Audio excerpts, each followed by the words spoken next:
Close your eyes.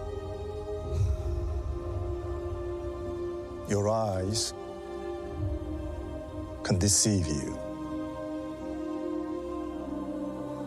We must not trust them.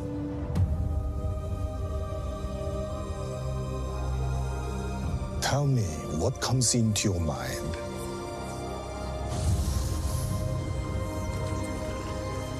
Life. Balance.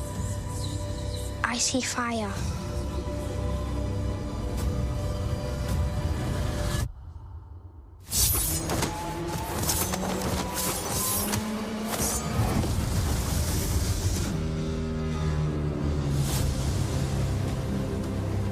Someone is killing Jedi. It doesn't make sense. What happened? I sensed darkness.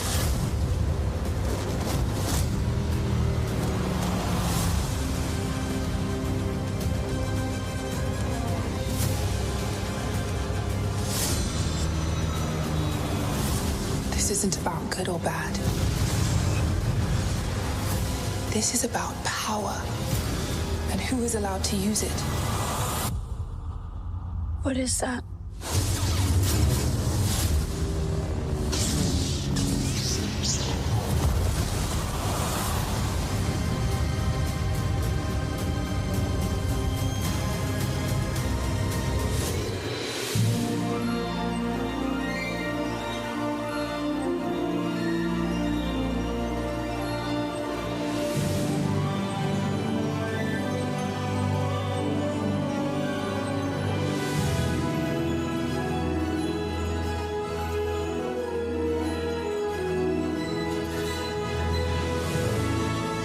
Hello, everybody, and welcome to Friends of the Force. I am your High Republic fan host, Sarah. And I'm your host, Brad. Also love the High Republic. I was about to be like, are you a High Republic hater? Because that would be news to Slam me. the brakes. Podcast over. No, we are salivating at the mouth this week. Right. So this is coming to you a little bit later than we had anticipated. Brad has been feeling a little under the weather, but we are coming to you today with no less enthusiasm to talk about maybe the most important thing that's ever happened to us, the High Republic live action nonsense that is the greatest thing that's ever happened to me, the Acolyte trailer. Anyway, that's it. That's the intro. Yes. And again, sorry this is coming a few days later. It has been No, stop apologizing. Killing us for days. But this is not about on time. This is about podcast mics and who have the power to use them. And we're here to talk all about this trailer. I know. I was really, I've been out of the game for a couple days. I'm coming back with the transitions, baby. Right. Back with the transitions, back with like the jokes that like Sarah doesn't know where they're going and then they become a transition. Like, yeah. My head is clear. My skin is clear. My crops are watered. I am alive and well. That's a joke because this man is going to like edit all his coughs out of this podcast. I know. It's so great. But on the plus side, I have like a little deeper, raspier voice, that I'm taking advantage of it, Right. I'm in my deep voice era. But we are so excited.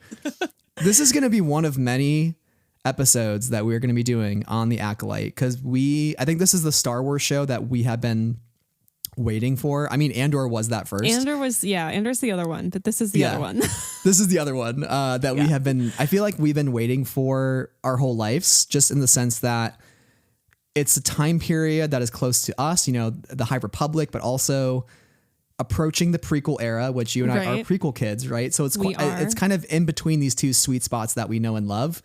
And also from a creator that, from everything we've heard about her, Leslye Headland, all the interviews that she gives, she's thinking about Star Wars in the way that we think about Star Wars and that we engage with Star Wars.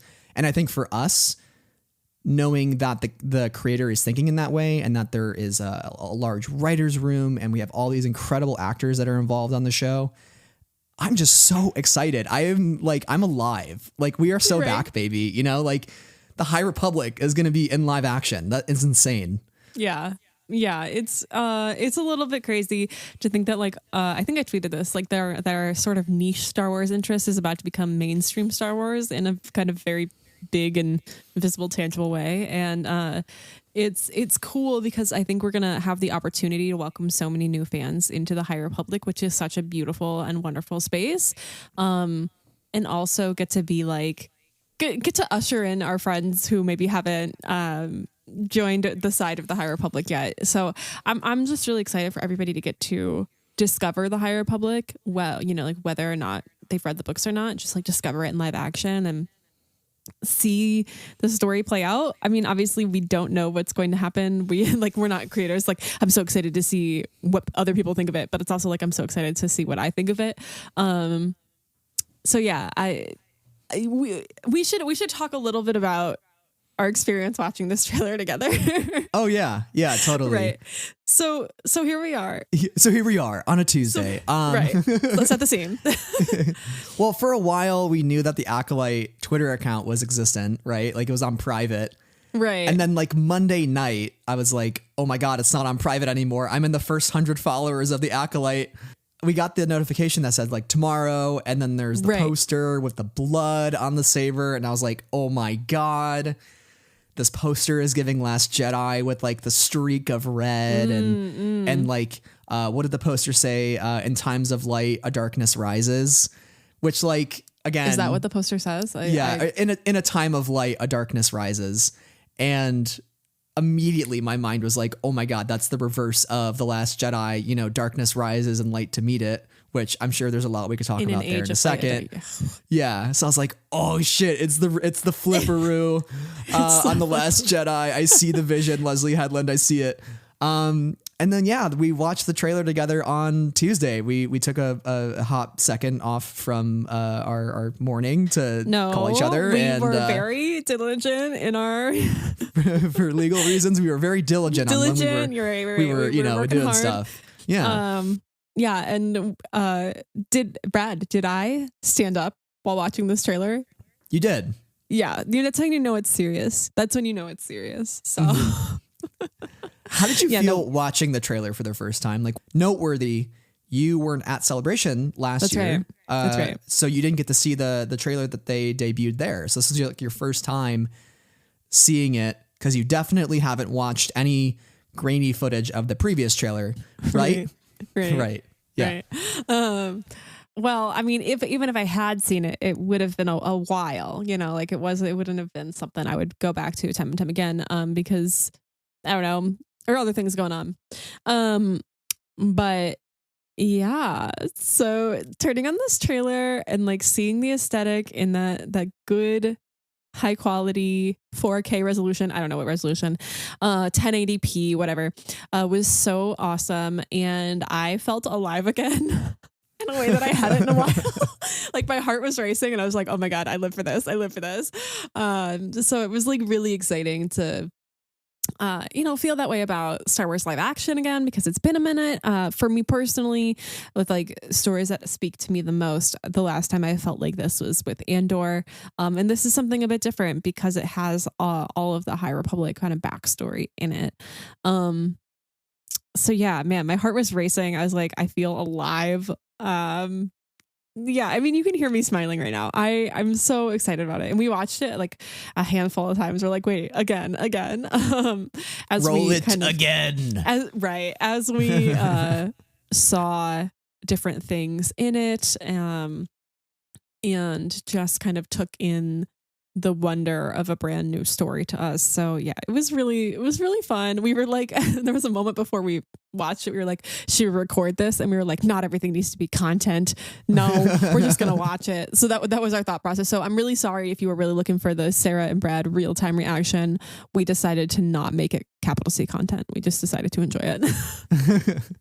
Yeah, it's nice to enjoy stuff every now and then and not have the camera pointed at me, especially when I'm super duper sick. But I was alive enough to watch this trailer. That's true. Through the coughing fits. Yeah, I felt so energized from the trailer. Initially, I was kind of scared because I was like, they're not going to show the same one as Celebration. And it started off the same as the Celebration one. And I was like, oh no, did they just release the same one? And luckily it was different. I think like the first 45-ish seconds are the same.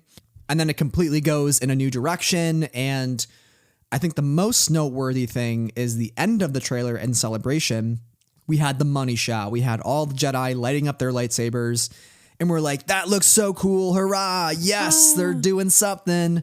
And then this time around, we're like, oh, that's why they were lighting up their lightsabers, is because there's a red lightsaber and somebody is going to hurt them. And we're like, cool, that's still pretty neat money shot. Hurrah, charge into battle. Oh, God. They all just got force pushed back by some person and they're going to get the floor wiped with them, apparently. Right. I think that for me was the most shocking thing, because we know the High Republic, height of their power, it's the Golden Age. They can face any threat. You know, they've already faced the threat of the Nile in their past. That is behind us at this point. They've conquered that, however that happens. We think, hopefully. And we're, you know, to see them just get force manhandled like that, I was like, oh shit. You know, we're really getting into the age when dark side users and darkness is on the rise in the background. And so to wonder how that's all going to play out is really compelling. Yeah. I think that's like the really interesting thing here. Obviously we are Jedi haters here. I'm kidding. But we're people who are, you know, I think critical of the Jedi for a number of reasons, and have really enjoyed stories where the narrative is critical of the Jedi.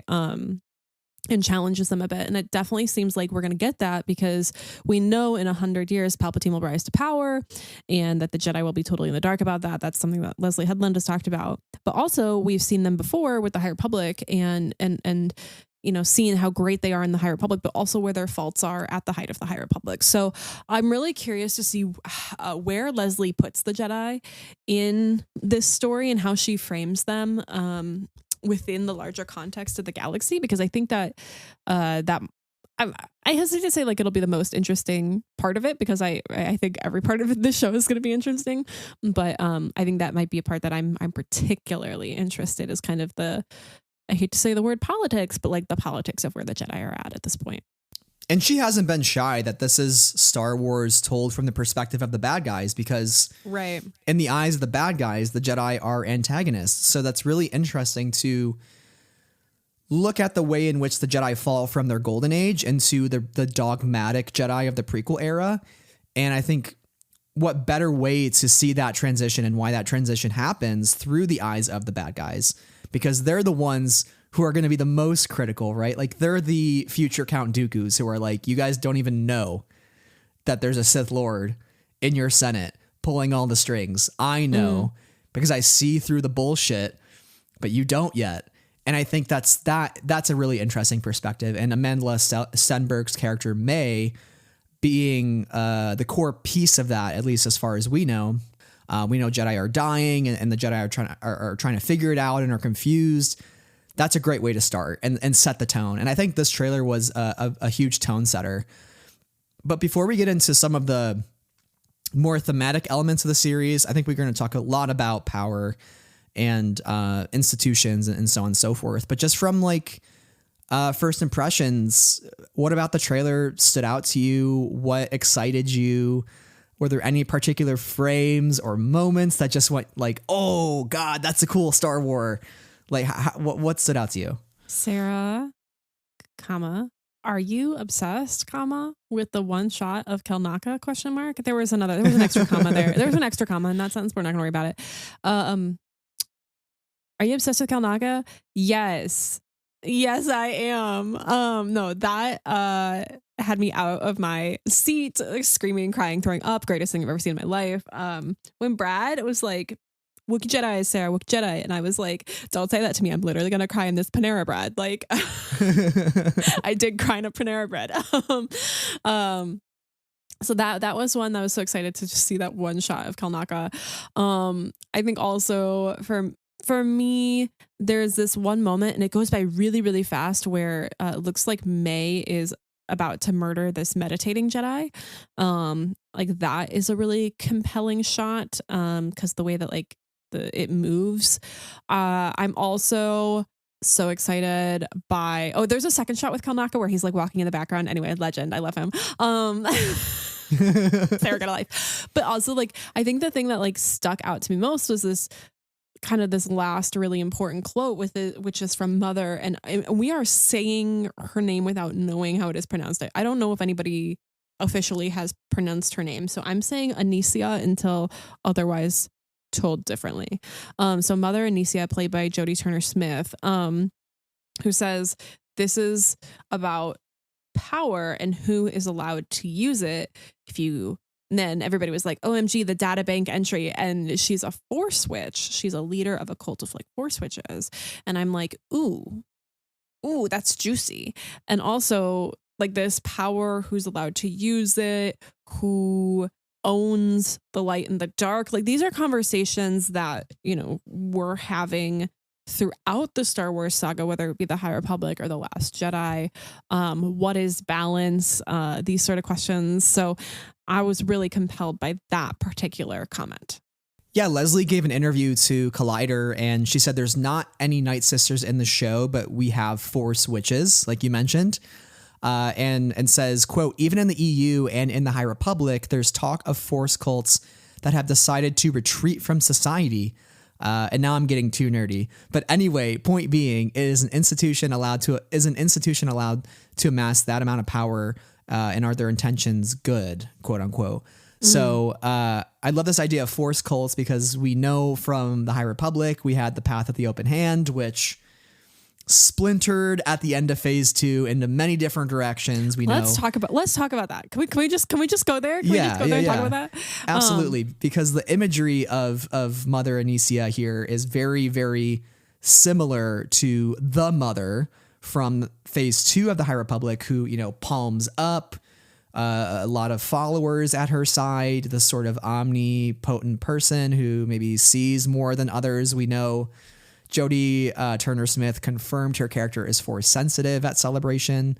So I would imagine that this cult of witches that she is leading are some very far distant future splinter group that if you could trace back through ancestry.com, you'd eventually find that there are some linkages to the Path of the Open Hand, right? Because we just know that group splintered, and probably a lot of different sects that eventually become who they are because of the path and that root of the idea. Let's touch on that because the splinters that we know of. So the Path of the Open Hand becomes Marta's the Path of the Closed Fist, which becomes the Nile.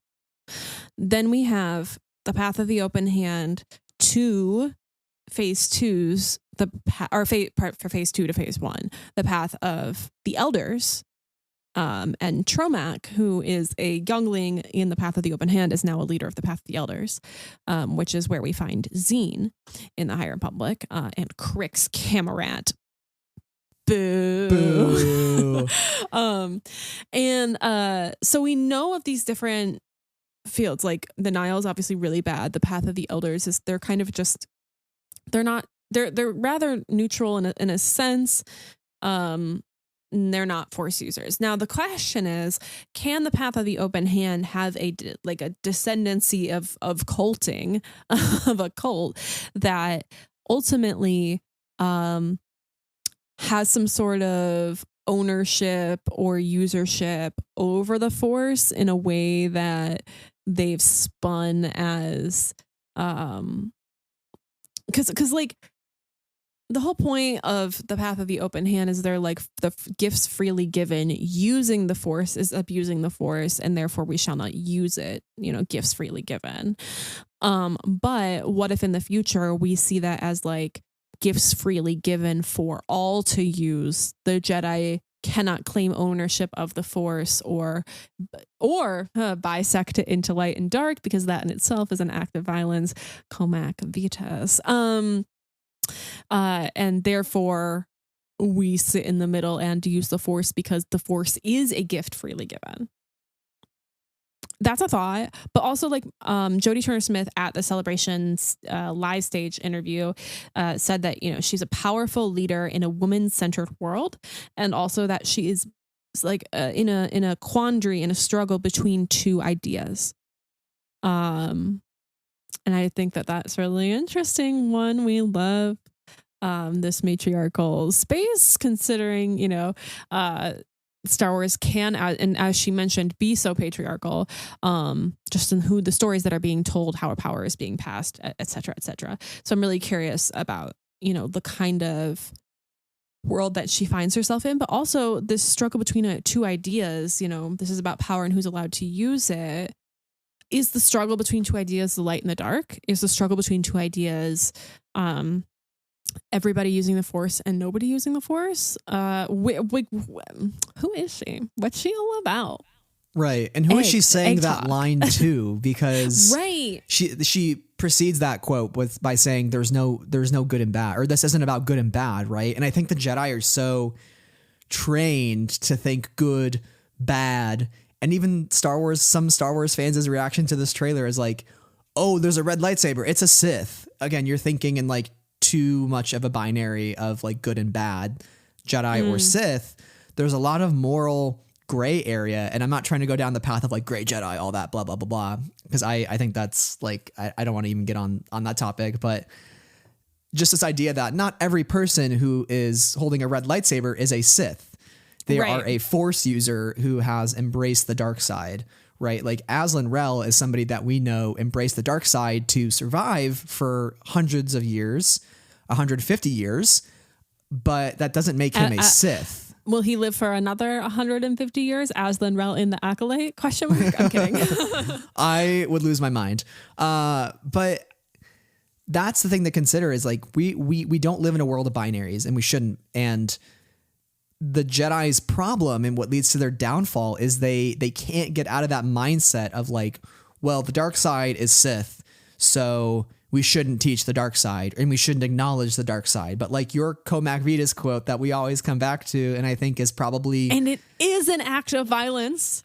Yes. Like I think that quote from Into the Dark by Claudia Gray, I think that is the root of all things with darkness rising in the galaxy. Like I think the way in which the Jedi dissect the light and dark, the way in which they view them as opposing sides and not just one singular thing together in balance, that's the problem. And that's set up in the beginning of this trailer, right?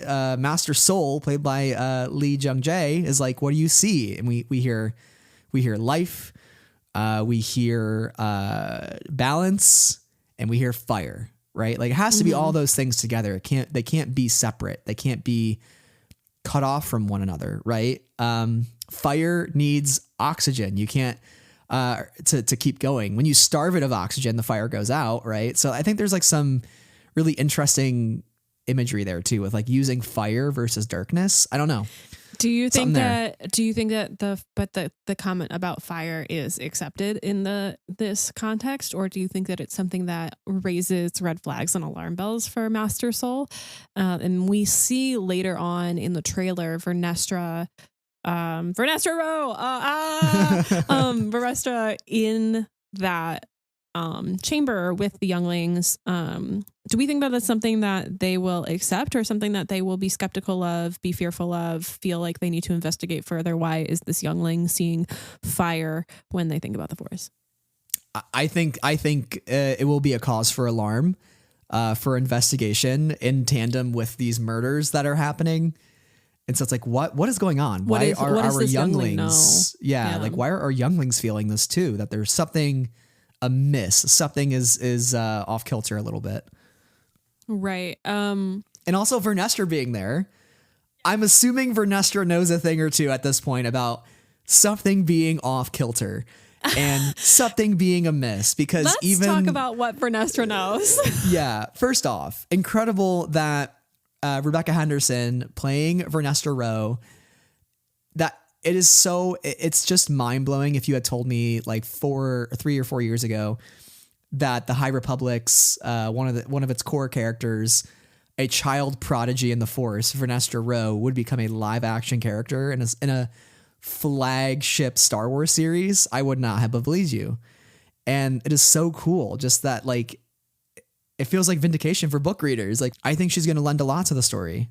Vernestra is such an interesting character to bring in live action, because she definitely is the key to all of this. She really is. And she has a lot going on We first are introduced to her in, of all things, a middle grade novel, which is delightful to me that a character from a middle grade novel is the first one that gets the big jump into live action. But the thing we know about Vernestra, not only is she super cool and a prodigy and has her first, her first Padawan at like 15, which is crazy, because she herself is still a kid. Her lightsaber is also a light whip, very cool, very legendary, very one of a kind.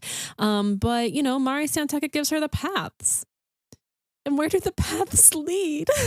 Maybe in a Planet X, and that I think is going to continue to play a really key role in the High Republic. We obviously have not seen the end of that story yet, but I would be shocked if that does not get followed up upon and utilized in the climax and the resolution of the High Republic book saga as we know it at this point.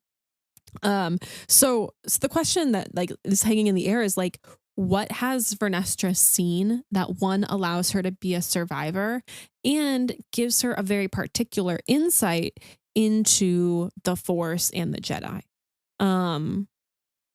Because what has she seen is with the end of this book series, maybe the Nile, maybe the Nameless, that sort of stuff. She's seen some of the most important, pivotal, gut-wrenching, everything good and bad in the Jedi and in the galaxy. So it gives her a very unique position. Honestly, considering Yoda is so absent at this, he's so absent at times from the High Republic and perhaps from this story too, but who knows?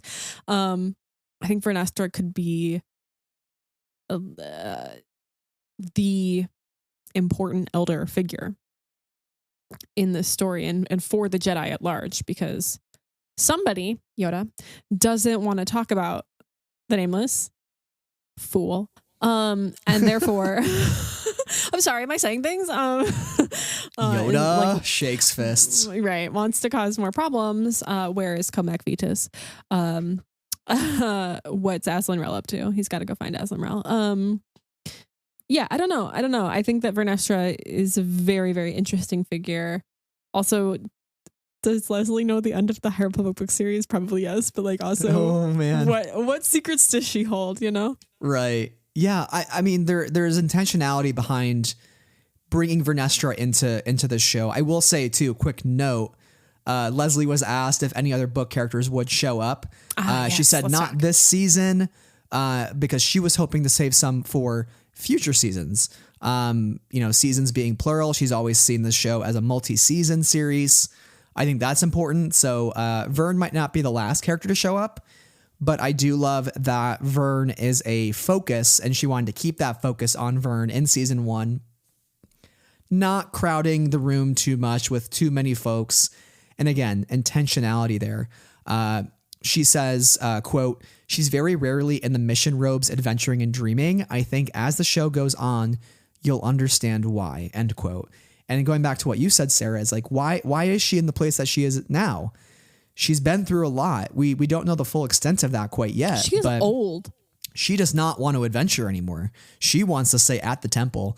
Leslye said that she's considered to be one of the most powerful Jedi at this juncture, right? And she is kind of this person to, I guess, according to how I'm reading this quote, to keep that pulse on the Jedi Order. Quote, "How do we keep this institution going? How do we check it? How do we negotiate the level of power that we have?" End quote. And so it makes a lot of sense to me that Vern, who has been through a lot, who maybe was the key to the High Republic book initiative wrapping up and resolving, being a child prodigy, it makes sense that maybe she's that person the Jedi would look to try to understand, hey, are we doing an okay job? Are we where we should be? Maybe in the show we see if they stop taking her advice. And maybe that's their own arrogance to be you're telling us one thing, we're seeing something else, not knowing that they're blinded by the darkness that's slowly creeping into the galaxy, right? And maybe that's where some differences in opinion happen. And maybe Vern becomes a Lost 20 member. Who knows? I mean, there's so much potential with Vern being there, but I think her specifically, you don't choose a character like that on a whim. You know, I'm sure Michael no. Siglain and the story group and all of them had very, very important conversations that I would have loved to have been a fly on the wall for, about who do we bring into live action and what are the reasons for that. And Vern being the first, I think, is hugely significant. And I can't wait to see where her story goes in the books, especially after Defy the Storm. I mean, wowie. We won't say much here, but wowie, you know, like we're talk ready. about it. We'll talk about it on its own separate episode, but since it's still pretty fresh in terms of being released, we won't spoil it here. I think also the thing with Vern is like challengers to the Jedi are few and far between. You know, they get a bad rap. Qui-Gon. Dooku, right? Dooku, yeah. Right. They get a bad rap. They're not everybody's favorite. And so I'll be really curious because, you know, Leslye does say like, who's checking the Jedi's power? That's curious to me if she is a challenger, if she's checking their power in that way, or if it's somebody else. So yeah. Well, and also thinking Vernestra, she was a way seeker, or she is a way seeker currently in the books, right? Right. Mm-hmm. How do Jedi feel about way seekers in this time period at this point, 100 years before the prequels? Are they still being like, oh, you want to be a way seeker? Yeah, go off on your adventure of, you know, your sabbatical and see how you feel when you come back. No, you know what? Probably No. not. They're like, no, stay away, stay far away. You're not welcome back, apostate. Well, we should also let's talk about the relationship between Sol and May, because yes, we don't know what it is very technically. But Master Sol, we know that Master Sol and May are, our anti-hero of sorts, our protagonist, have some sort of history. They know each other. She's a lot younger than him. Is the relationship that they had a sort of master and apprentice relationship? Did she have questions or doubts about the Force that led her astray, quote unquote astray, and now she is taking some sort of revenge upon the Force or the Jedi? My question going into this is, what is their story? Because we know that Master Sol, he's, according to Databank on StarWars.com, wise, highly respected, powerful, strong in the ways of the Force, and he's going through an emotional conflict. We love an emotional conflict. Emotional conflict king. Let's go. Yes, I feel so seen. Yes. So like he's going through an emotional conflict because his former apprentice has returned and is a little bit evil. Saying that lightly. A dangerous warrior from his past is the official description. Yeah. A dangerous warrior from his, like, what is that? What is that? We can't be that far past. May is not that old. I know, because didn't we like presume? Well, I mean, this is all fan theory at this point, but didn't we presume when the cast was announced and like we got that one photo of Lee Jong-jae and Amanda Stenberg like standing next to each other, and then there's Leslye also in that photo, and they're like looking at a script, and everybody's like master and apprentice, master and apprentice, they're master and apprentice. Yes, yeah. Like that's where I'm pulling that from, but like that would make sense to me as that being the relationship that these two characters had. Yeah, and there's also that shot in the trailer where Sol and May are fighting, and Sol flips her around from her foot. Like, there's some cool, like there's some personal angst and grudgery happening there. Like, oh, what's going on? I want to know more. I know I asked you a couple things from the trailer that popped out to you. That was one of them for me, for sure. Otherwise, I think one other thing, aside from there's that one shot of all the Jedi standing on a cliffside, and they're facing like a large forest. Yes. And there's a lot of misty stuff around it. And to me, that kind of gave like Fangorn Forest from Lord of the Rings, where like Fangorn kind of looked like that. And you go in and you have like the Ents, and they're getting, Merry and Pippin are getting chased around. It's kind of scary. I got that vibe. Also, like, hello, Plo Koon, is that you in the foreground? Is that you? Hello? I would be surprised if it's not Plo Koon, honestly. Yeah. Like, That's so listen, funny. I'm not here to be like, oh, point at screen Jedi. I know, but like, no. also, I am entirely here for The that. Plo Koon stands deserve this one. I think. So let's give it to the Plo Koon stand. Yeah. For context, there's a dude of Plo Koon species, but like it At looks like Plo 56 Koon. 56 seconds in. Yeah, on the bottom right, like it looks like Plo Koon. For me though, one of the sequences that really stuck out in the trailer was Carrie-Anne Moss and Amandla Stenberg fighting it out in like a bar where there's a lot of cool creature work going on. The environments here and the lighting also looks excellent. I love that. But they're fighting it out. And that doing slide some martial arts, yeah. That Amanda does back to like, oh, they're so cool. Like, And that's when like the that moment creepy, is so cool. yeah, the creepy music kicks in at that point as well. I just got to applaud the casting director on the show. Like, good job getting Carrie-Anne Moss in a Star Wars. Hello, Trinity. Let's talk about that for 2 seconds because one, oh my god. Oh my god. Women, it's fine. It's cool. I'm super normal about it. But is Indara, Master Indara, not to be confused with Indira, fellow High Republic fans, different, similar names, different people. Is that not her lightsaber on the poster? Streaked with blood? people have made that observation. Imagine we get so bamboozled and she's like one of the first to get murdered on the show. Like it can't happen. Like she's got to stick around longer than that. Oh man. Like I would be so sad. So I know the show has been shot and written and everything like that. But Leslye Headland, if you kill off Carrie-Anne Moss really early on, can you change that before June? Please change it. Because I'll be sad, just personally. But no, I thought that was really, really cool. It makes me want to know more about Master Indara because she is cool. But also this fight is really fun to watch. And also May's hair is awesome. So cool. It's so cool. And I love how much movement her hair has, which I think really can make the fights pop as well. The costuming of the show is excellent, by the way. May's costume is so fascinating. Yeah. With like the chainmail. I do want to make note too of, we do see some white robes, like the classic High Republic white robes. We see some of the brown robes when they're out and about on missions. I did notice there are some like yellow robes, but they look like a little like of a dirtier yellow in a way. And I wonder if there's some intentional costume design there with maybe like the robes aren't as white and shiny as they would like, or I don't know what's going on there, but we know the Jedi in the prequels don't ever wear white robes. They're always wearing the brown robes. So I'm just wondering kind of where we see that transition happen. And when that kind of white shiny feeling of the High Republic goes away. Right. We're seeing it dull. Yeah. Over Darkness time. rises, right? It's literally rising in the costuming that they wear.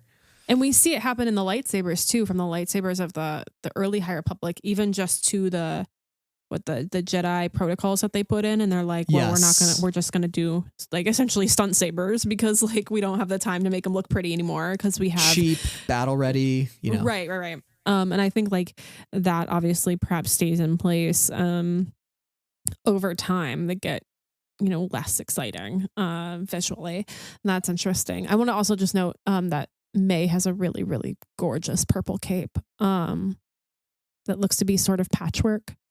But it's stunning. I cannot wait to see the cosplayers go for it. And it's kind of got like a purplish hue. Anyway. Oh, the Acolyte cosplays at Celebration next year are going to go wild. Right. So good. Especially if we get a season 2 panel. Oh man. Bye. I'm ready. I'm ready. Listen, I'm just saying I can't handle Acolyte season 2, Rot's 25th, Force Awakens 10th. I can't. My body is already not ready. Speaking of which, we know when tickets are on sale soon, but like my body's not ready. My wallet's not ready. Nothing's ready. Force Awakens 10th is really throwing me for a loop. Yeah. Like, cause I remember where I was when I watched that trailer and like that brought me back into this fandom. We can talk about this another time, but like, Star Wars is alive and well, baby. I know, it's but like, here. But thinking about the fact that like Force Awakens turning 10 means that like I've been back in like capital F fandom for Star Wars for like 10 years. That's pretty crazy. Yeah. I mean, just to get a little bit, emotional here, but it's just wild how that movie launched where we are to today, right? Like, and talking our about best books friendship. and our friendship. Thanks for The Force Awakens, because if The Force Awakens didn't happen, we wouldn't have become best friends anyway. Fact. I want to ask you, okay, so besides Kel Naka, thinking about characters we haven't talked about yet, Okay. who is like your early, I don't want to say glup shido because like they're all main characters, but like who's your early contender? Who is the person you're rooting for character wise that we haven't talked about already? Right. So I have to say that like Mother Anicia is definitely the one who like stood out to me probably the most. Leader of a coven of witches who value their independence and the preservation of their beliefs and powers. Ooh, spicy. But we have talked a little bit about Mother Anicia. So I will talk a little bit about, and again, we have not heard all the pronunciations of these names. So my apologies. We will fix them once it airs. But Qimir, Manny Sounds right. Jacinto's character. Yeah. Qimir. Qimir. I don't know. That's what we're going with. A former smuggler who now makes his living as a trader, procuring unusual things and enjoying a life of leisure. Interesting Force artifacts? Question mark. Manny Jacinto. Manny Jacinto. I'm already in. Like, you got me. No further. You don't need to convince me, right? No further convincing needs to happen. However, former smuggler, now a trader. He's somebody outside of the Force, but he probably knows about Force artifacts. He probably has connections to everybody around. I'm curious about him. Part of me is like, what is his history? Right. Is he maybe a part of the Santecas? Is he a part of the Graphs? Like, is there a little more connection there that we don't know about, Does he know Dexter Jetster? Oh, that's the most important question. Yeah. Is he in cahoots with Maz Kanata? Definitely a question. Yeah. As we continue to read more of these stories, these characters keep popping up. So it's not out of the realm of possibility. Yeah. Oh gosh. Dexter Jetster. That would be kind of cool. Yeah, because Dexter like knows everybody who there is to know, right? So for me, I'm an early Yord stan. Charlie Barnett, I'm here for it. Let's read this. Let's read this database entry. A Jedi Knight and guardian from the Jedi Temple is an overachiever and a rule follower. His need to be a by the book Jedi can cloud his mind. Who do I know? Reith Silas. They would have been besties. Reith, probably long gone now. R.I.P. Reith died of obviously old age and nothing else. Obviously, yes. He wrote some papers. He had a good time. But like, wow, I saw that description and I was like, I know that guy. I am that guy. I love that guy. Well, I think he'll be an interesting character too, because in the trailer, he's the one that says like, Jedi are dying. It doesn't make any sense. Right. And so for him, he's a rule follower. Everything is by the book. Like when things aren't going by the book, what happens? He gets anxious. He gets like in a disarray. Like he is so out of his element. And so I think it'll be interesting to see a character like that, how he grapples with what is happening. He might be a victim. He might be somebody to say, well, he was like our golden boy and look what happened to him. Right. So I don't know. I don't want anything bad to happen to him though, because I love him. And, you're like, I've seen him for 2 seconds and he is the love of my life. Yeah. And his hair looks so cool. And I also just genuinely loved Charlie Barnett in Russian Doll with, Natasha Lyonne and created by Leslye Headland. So it was cool to see Leslye bring him into the show. Last one we should really shout out to is Jecki, who's played by Daphne Keane. And I love Daphne Keane. She was great in His Dark Materials, great in Logan, so obviously, good in Logan. like X-23. Come on. I love that Leslye was just selfishly like, I forget the exact quote, but she just said, I wanted to see X-23 with a lightsaber. Like, really? Yeah. Did you know that? Yeah, there was a quote somewhere, and she's like, "Yeah, I knew I had to get Daphne Keene in the show to see X-23 with the lightsaber," and I was like, "Based, yeah, like I love that for you." The cast that they've assembled is so fascinating to me because it's like actors from all over the spectrum of types of work that they have been in before. But it's such a good cast. I'm so compelled by it. But yeah, and one thing that's so interesting about Jecki is that she's half Thelan and half human. And Leslye talked about like bringing in like a character like this, and I was like, you know what? Yes, you're actually so right about this. Yeah. The only time we've ever seen a character like that was Rystal Sant from Return of the Jedi. She's one of the background singers. So like, she's got the white face and like the orange eye markings. So I thought that was kind of neat to like bring that kind of species back into Star Wars. Like, I don't know. It's pretty neat. And we're also Leslye getting Headland knows her stuff. a Zygerian Jedi. Is that also in that same quote? Yes, I think so. I would say if there's one thing that's glaringly obvious, Leslye Headland knows a lot about Star Wars. Like way more than me, way more than you. She's a huge freaking nerd. Excuse like you. She is so nerdy, and I love that. And I think that's exactly I think she fits the bill, and I love how she's like, I'm going to bring in like cool species and creatures and things that you maybe haven't seen, or things from the EU that I thought were cool. She's a Legends reader. Like she's read Heir to the Empire. That was something that she immersed herself in.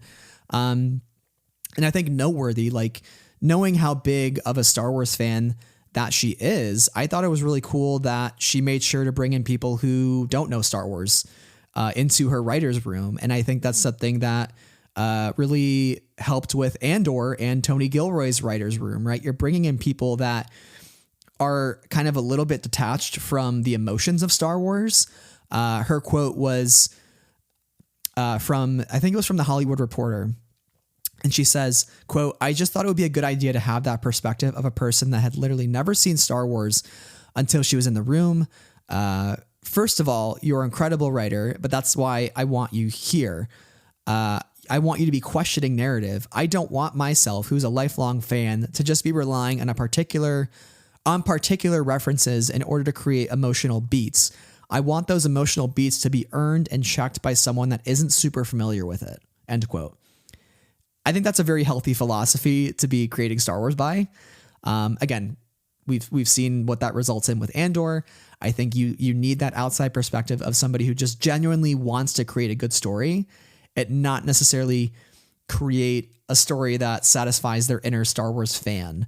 And there's a good balance here, right? Because Leslye is a huge Star Wars nerd surrounded by some people who aren't huge Star Wars nerds. And you get that balance. You get that push and pull of like, how far can we take it? But also we might need to reel back in some instances to make sure that those emotional beats really do come through, not because of a cool thing on screen, but because of what's being said and what's happening in the scene and how these characters are interacting with one another. Like that's how you make good storytelling, right? And that gives me a lot of confidence in the show. Just having a writer's room is like a bare minimum to me. Well, I think there's like a particular reason that we say that. Like, I'm not here to throw anybody in particular under the bus, but like, I think we watched some other Star Wars stuff and we're like, the dialogue is not dialoguing. It does not sound like people talking. And I think that's where like that criticism comes from more than anything else, because, Ryan wrote The Last Jedi on his own, and we uphold that as like, peak Star Wars masterpiece, great stuff. But, when he talks about that movie, he talks about how it was always the story first rather than like his own love for Star Wars or his own desire for any of the characters first. Like you have to serve the story first. And I think like that approach that Leslye also seems to be taking, and in doing that, knowing herself in a way to say like, okay, it's good to have somebody who doesn't know Star Wars in the room because, she can check me, or that person can check me, can check everybody else at the same time. Like not only do I you know, I'm a Star Wars fan. I've amassed a group of other Star Wars fans, but having somebody who's not a Star Wars fan can be the person to be like, that doesn't make any sense, or you're indulging too much, or you're doing that. So, you know, knowing that you want to serve the story, but also recognizing that you might fall into those tendencies, and it's good to have a check and a balance in that sense is great.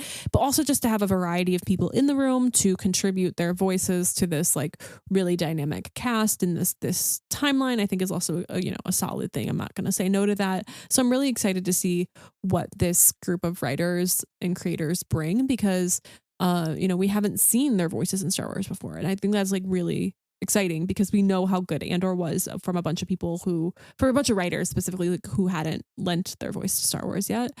I think it goes for any like story, like any product. I mean, that's why people bring in consulting firms for things, right? Because it's like an outside party that might bring a new perspective, because if you get so lost in the sauce, you might get tunnel vision, and you might just not see something that somebody else can see.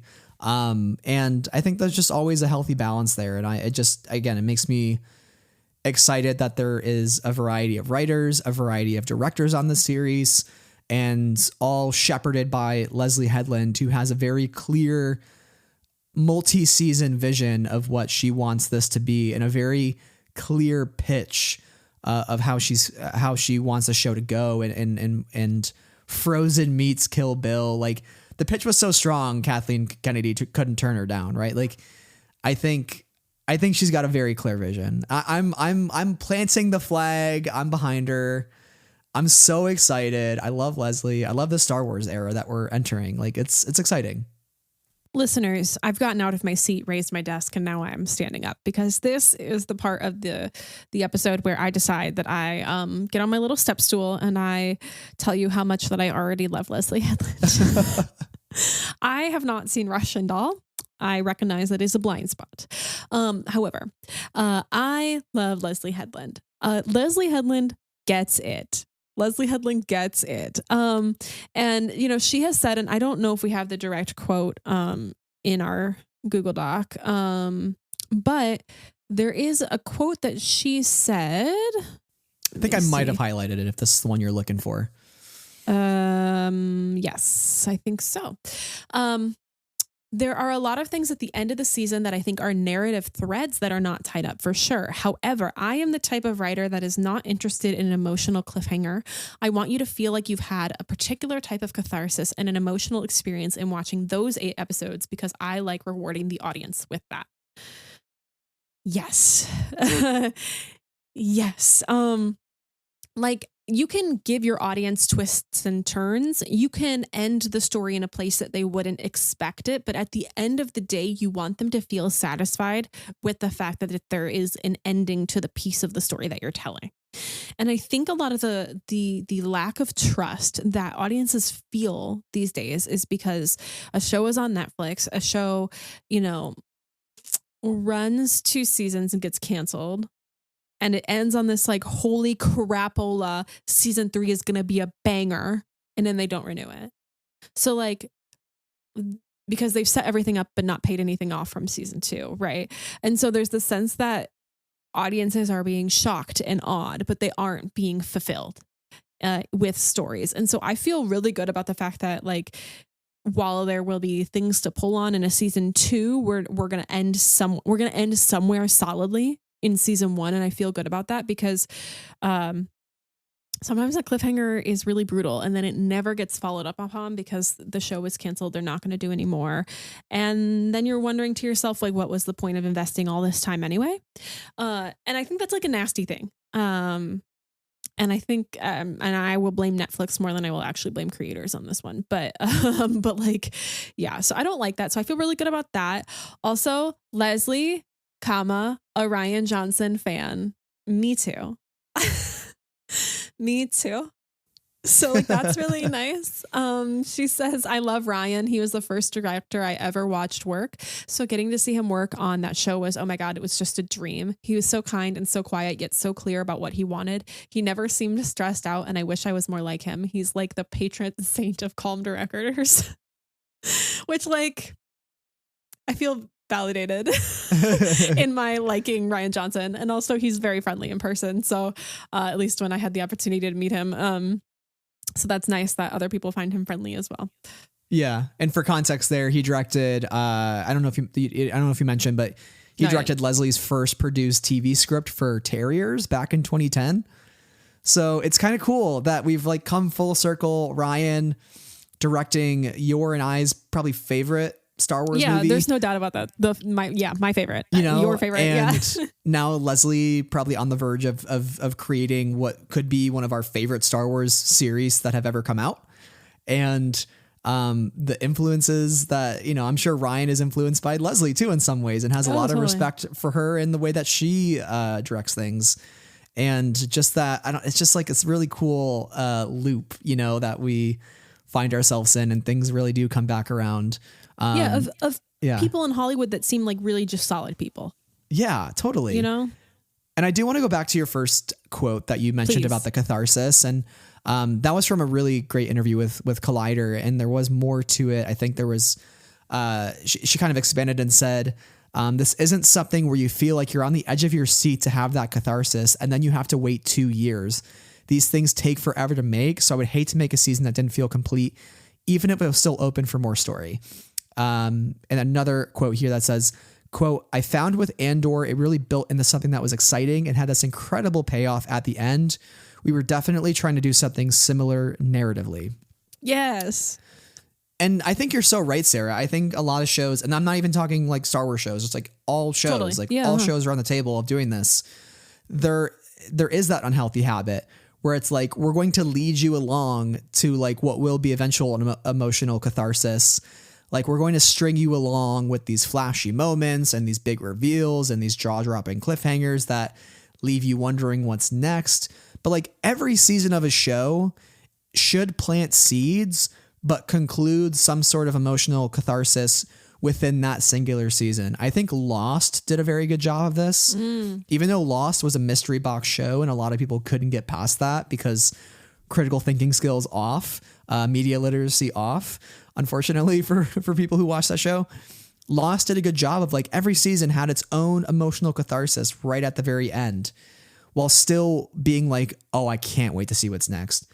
Andor is the same way. If they had canceled Andor, I think season 1 ending of Andor is pretty good. I would be like, yeah that makes sense. Like Andor telling Luthen, hey, I'm fully radicalized. Let's do this. Like, yeah, that's a great way to end your show. But wait, there's more. There's more stuff that now we can pay off, you know? I mean, like the thing that I think about in this conversation, I'm not going to deviate on this point for too long, but like Six of Crows, Shadow and Bone, right?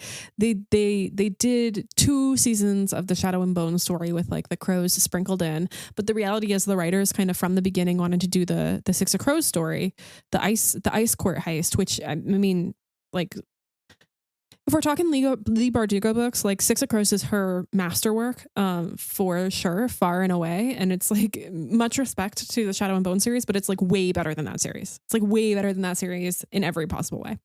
And so they're like, just hold on. If you watch this season enough, we'll give you the ice court heist. And then they canceled the show, right? Like, so there was no, and I understand like part of that is existing outside of the narrative itself. It's like fan expectation and fan desire along with creator desire, but that's just not what they're doing anyway. But like they never got to that payoff of like, this is the show we really want to be making, which then ended up doing a disservice to the show that they were making at that point, because you know everybody was less interested in that story. Totally, that's anyway. A great example. Yeah, I mean I fell off watching Brecker, Shadow and Bone. The love of my life. Yeah, I love him. He can gouge a man's eyes out any day of the week, and that's great. It's fine. But yeah, so there's a sense of like just never getting there. So I'm really excited to see where this story goes, and also like the last 3 episodes of Andor are so good. So good. So freaking good. If Acolyte gets near that in terms of the sort of story that it's setting up, and also it's telling a serialized story.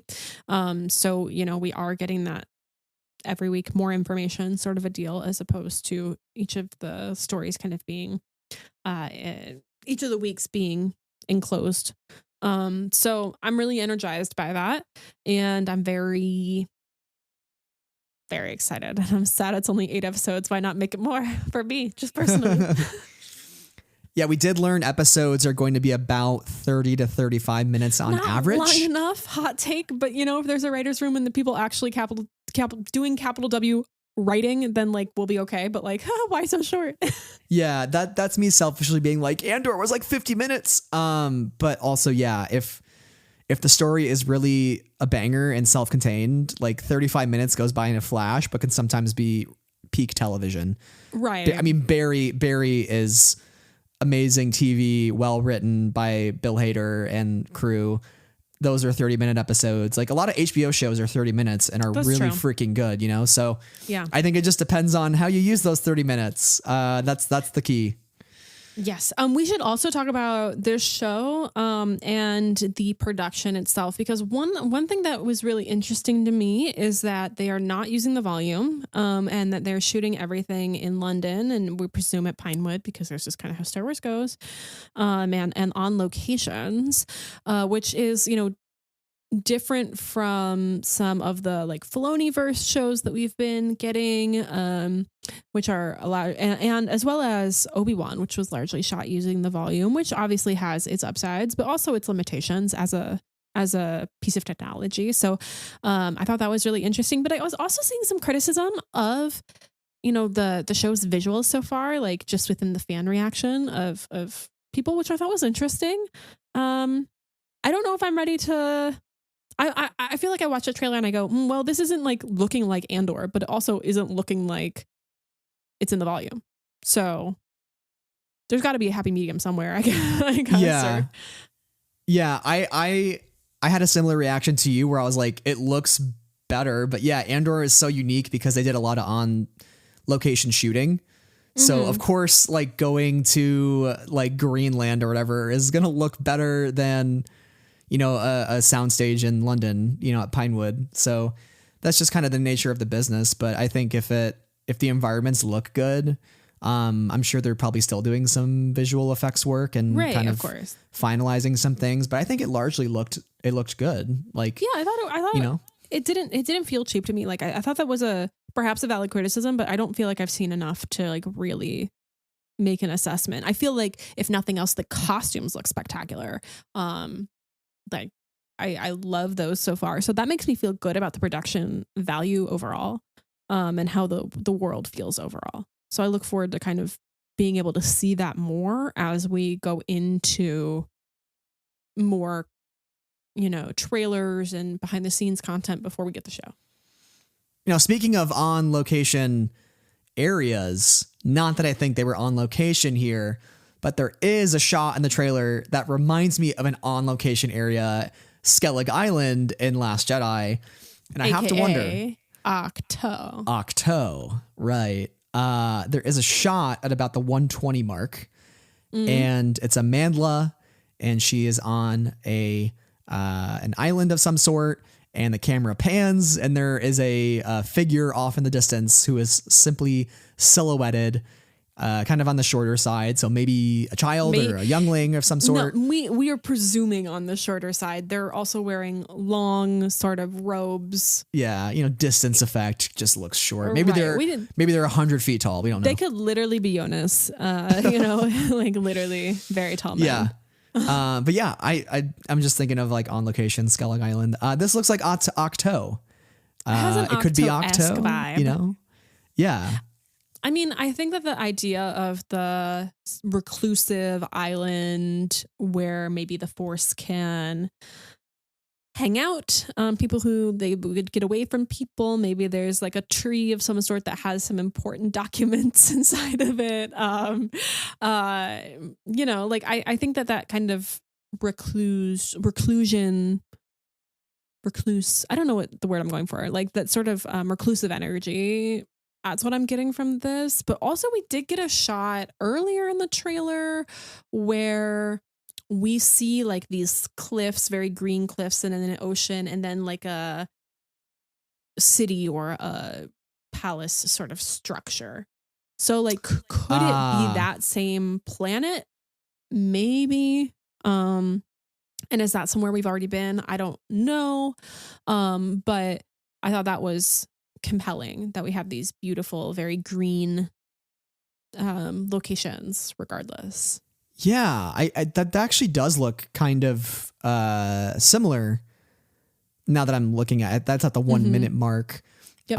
But yeah, there's just something about the shot that feels important.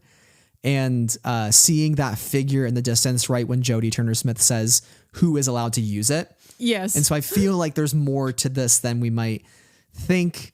And maybe this figure in the distance is the one who wields the red lightsaber at the end of the trailer. Yeah, because do we think that's a different person than May? And Brad, you think yes, 100%. I think 100%, yeah, because otherwise, why not just show May?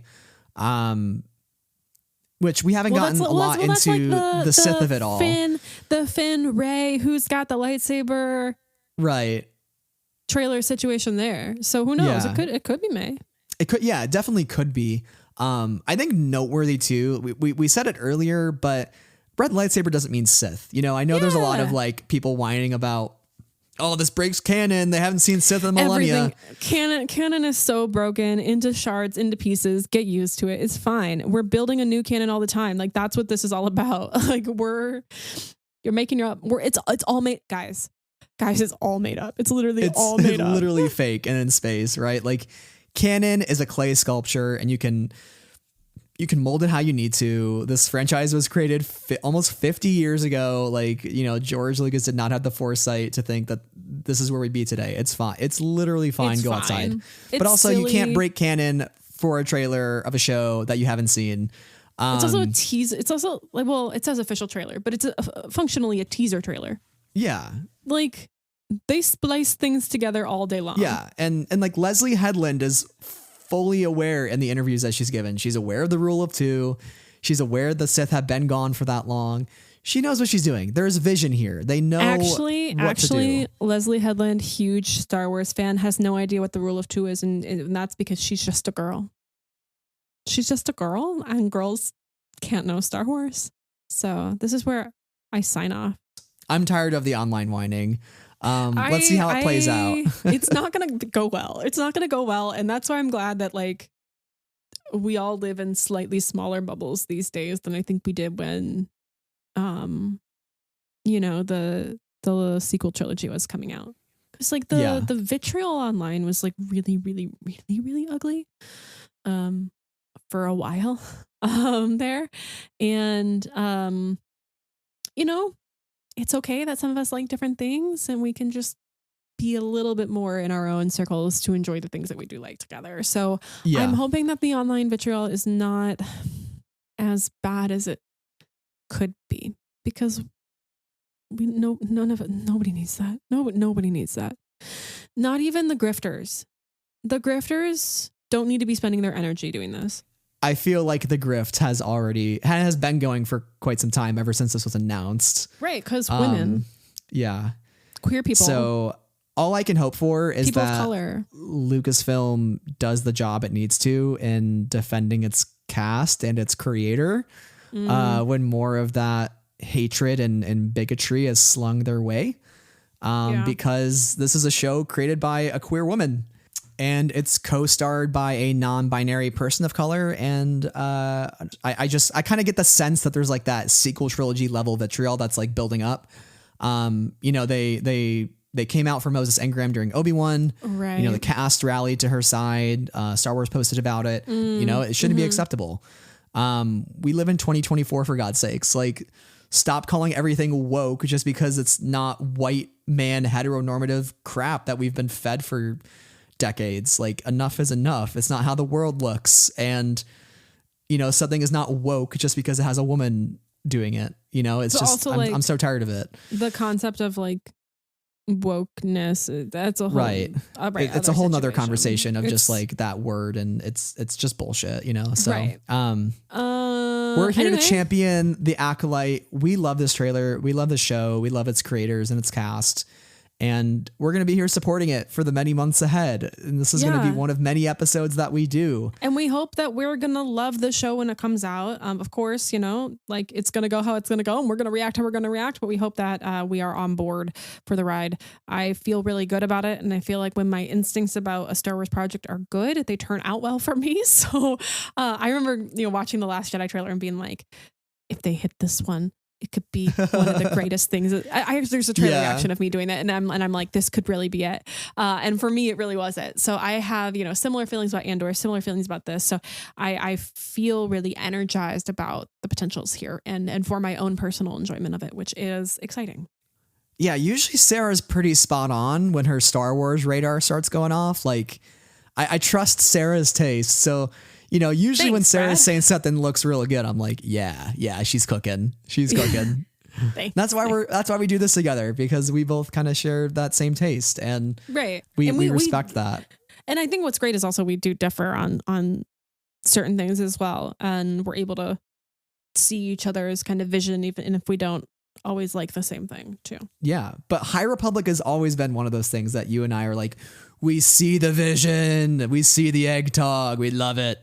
And that's why we spend time talking about it, because it brings us joy. And I hope the Acolyte brings us that much joy also. I hope so too. This comes out 1 week, a 2-part premiere. This comes out 1 week before Temptation of the Force. June is going to be eating. We're going to be fed. Okay, but for my girlies who are also K-pop fans, it gets even crazier for the K-pop girlies and guys, because it goes The Acolyte 2 episode premiere, and then if you're like me and live in the Chicagoland area, then TXT has their concerts on the 5th and the 6th. So if I'm going for tickets, we'll see maybe at the time that this episode or the next episode we release, if I get those tickets or not. LOL, it's at Allstate Arena. If you know. And then Temptation of the Force comes out, and then the next day Jin comes home from the military in BTS, and then the next day after that is BTS's 11th anniversary. So maybe I just take like maybe I take the month of June off. Maybe sorry guys, got to take my unlimited PTO for the month of June. I've got some really important things going on. They are Star Wars and K-pop. No, I'm kidding. Guys, don't expect me to put in 2 weeks PTO. I won't do it if my work is listening. I will be there. But I think those couple of weeks are going to be crazy hype energy all the way around. For me personally, inside of Star Wars, outside of Star Wars, I'm very excited about that. Also, then it's my dad's birthday. Yay. So happy birthday to my dad. Yes. Thank you, Dad, for bringing Sarah into the world. Happy birthday to him. If he hadn't been born in June, you wouldn't have been born. Right. Happy birthday to everybody. It should be everybody's birthday because, butterfly effect. That's how that works. Wow. That was beautiful. Yeah. It's a celebration of life. Right. All light in life. For light in life. The High Republic. Totally. As a TV enjoyer, June also brings us House of the Dragon and The Bear. Ooh. So just to think that we're going to have all 3 of these shows. For any of you out there who also watch those same 3 shows, it is going to be a wild week every week. Also noteworthy, The Acolyte premiering on a Tuesday night. Right. Which, yes, clap, golf clap, big clap, actually. Snaps. Snaps. Very good idea. And I will unashamedly be tweeting spoilers the night of the episodes because that's just how we do it on primetime, baby. Get your mutes in if you are not watching it at the drop hour. I think there's an expectation that when things drop in the morning, there's like, don't tweet about it. But when things are like 9 p.m. But you got to tag it. You got to be like, tag like hashtag the Acolyte, fair. hashtag the Acolyte spoiler. Like, don't be a jerk. Fair. Oh, no, like definitely tagging. But like, I think living through the Game of Thrones years, it's like you knew if you logged on Sunday night at like 10 p.m., like you're just making a mistake. And that's how TV always used to feel like with Twitter around, obviously. But that's like, right. Yeah. That's why it's so exciting is because I can log on once the Acolyte premieres and be like, what are people saying? I can't do that when I'm at work and I'm trying to avoid spoilers in the morning or, trying to half the population of Star Wars fans haven't seen it yet. So I just like that communal feeling and just the excitement around the show too is a very communal thing. And we just all seem to be on the same page about like how great this seems and how excited we are. And it's very rare that Star Wars does that for a lot of fans all at the same time. And so I can't wait. And it's really interesting too. Like it's at a evening time for all of the US. So it'll definitely be less advantageous than other regions. I'm very sorry to those regions of the world. But hopefully we can all watch it as close to that time as possible. But yeah, like I'm really energized by the fact that I'll be like sitting down for dinner and then I can watch the Acolyte. And I think that's pretty cool. Listen, if you're like, oh, I won't get till tomorrow, I'm gonna lose my mind. You need to watch it with me because I can't wait. I can't wait for the opinions. No, that's what. No. We're not playing. We're not playing here. We're not playing here. Good. We got because I'm gonna be messaging you like after like it's like when we both finish Rising Storm at the same time. It is. We should set our record schedule. Yeah, the night of, but we'll talk about it. Listen, if I'm feeling energized coming off that episode, I'll be like ready to go. We'll just do it. All right. Let's talk about it. Let's talk about it later then. We'll put a pin in it. Put a pin in it. It's fine. Yeah. Well, Sarah, do you have any other thoughts on the Acolyte trailer and some of the interviews that came out the same day? Like all of the Acolyte hype. Like what? Any final thoughts before we close out? Any final thoughts? Well, I did watch all of the Celebration interviews back because I hadn't seen them before because I wasn't at Celebration and I also didn't catch up. Sorry. So I'm doing it now. So we know that Jodie Turner-Smith and Rebecca Henderson were never on the same set. Interesting. It's inspired by Kill Bill and other martial arts, and has a sense of magical realism. Okay, interesting. Leslye said it's kind of like high concept, beautifully rendered, kind of like the books of the EU, but with pulpy action. So that's curious to me, like a homage in a way to some of the books. We obviously love books here. That's all I really got in terms of other thoughts we haven't talked about. But my other thoughts in general, I don't have any other thoughts. My other thoughts are just hype. As I've explained for the past like an hour and 15 minutes. I'm just really excited. I'm really looking forward to it. I feel really energized. I'm looking forward to loving it. And also like Geode cameo ? I just looked at my Geode sticker and thought, that's a cameo we could bring in Geode. It would be so easy because you could just have him in the background. He doesn't say anything. He's just there. He's just like the second ship down at port and they're like, oh yeah, hey Geode. So that was just my thought, but I'm just really excited. That's really the important thought here.